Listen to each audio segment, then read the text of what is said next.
একটা ধনী মেয়ের সাথে প্রেম হয় আমার। মেয়েটার নাম জ্যোৎস্না, দেখতে পরীর মতো পাতিলের তলা, কিন্তু বাবার টাকায় চকচক হয়ে ঘোরাফেরা করে, তাই দেখতে পরীর মতো লাগে। যাই হোক, কোটিপতি ধনীর দুলালির সাথে প্রেম করতেও ভয় লাগে। কি জানি কোন দিন জ্যোৎস্নার বাবা জেনে যায় আমাদের প্রেমের ব্যাপারে। জ্যোৎস্নাকে অনেক ভালোবাসি, সব সময় একটা ভয়েই থাকতাম, কখন যে ওর বাবা জেনে যায়। একদিন সেটাই হলো, আমার আর জ্যোৎস্নার প্রেমের ব্যাপারটা জ্যোৎস্নার বাবা জেনে গেল।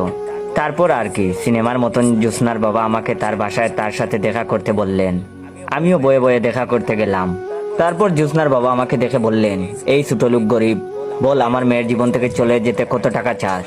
আমি তখন বললাম, মুখ সামলিয়ে কথা বলেন চৌধুরী সাহেব, আপনার মেয়েকে আমি জীবনের থেকেও বেশি ভালোবাসি। আপনার মেয়ের জন্য হাসতে হাসতে এক জগ পানি খেয়ে ফেলতে পারি, ওর জন্য আমি সব করতে পারি, সব। তখন জ্যোৎস্নার বাবা বললেন, কি? ভালো করে ভেবে বল, পরীর জন্য সব করতে পারবি? তখন আমি বললাম, ভেবে বলছি, জ্যোৎস্নার জন্য সব করতে পারবো। আসসালামু আলাইকুম রহমতুল্লাহ। গল্পটা শেষ করার আগে অবশ্যই আপনাদের কাছ থেকে একটু সময় নিচ্ছি। তো আপনারা অনেকের ভিডিওতে কমেন্ট করেন যে এটার অরিজিনাল টিকটক আইডি কোনটা, বা আমার ভিডিওতে কমেন্ট করেন অরিজিনাল টিকটক আইডি বা পেজ কোনটা।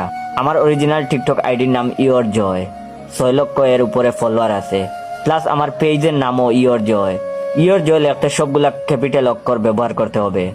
আমার পেজের ফলোয়ার হচ্ছে 2000-2000 কাছাকাছি, তো অবশ্যই ফেক রিয়েল যাচাই বাছাই করবেন। তখন আমি তার বাবাকে বললাম, আমি ভেবে বলছি, আমি জ্যোৎস্নার জন্য সব করতে পারবো। তখন জ্যোৎস্নার বাবা বললেন, ওকে ঠিক আছে, ডিম পেড়ে দেখা। তখন আমি বললাম, পারবো না। তখন জ্যোৎস্নার বাবা বললেন, তাহলে পাখির মতো শূন্যে উড়িয়ে দেখা। তখনও আমি বললাম, পারবো না। তখন জ্যোৎস্নার বাবা বললেন, তাহলে কুত্তার মতো ডেকে দেখা। আমি বললাম, এটাও পারবো না।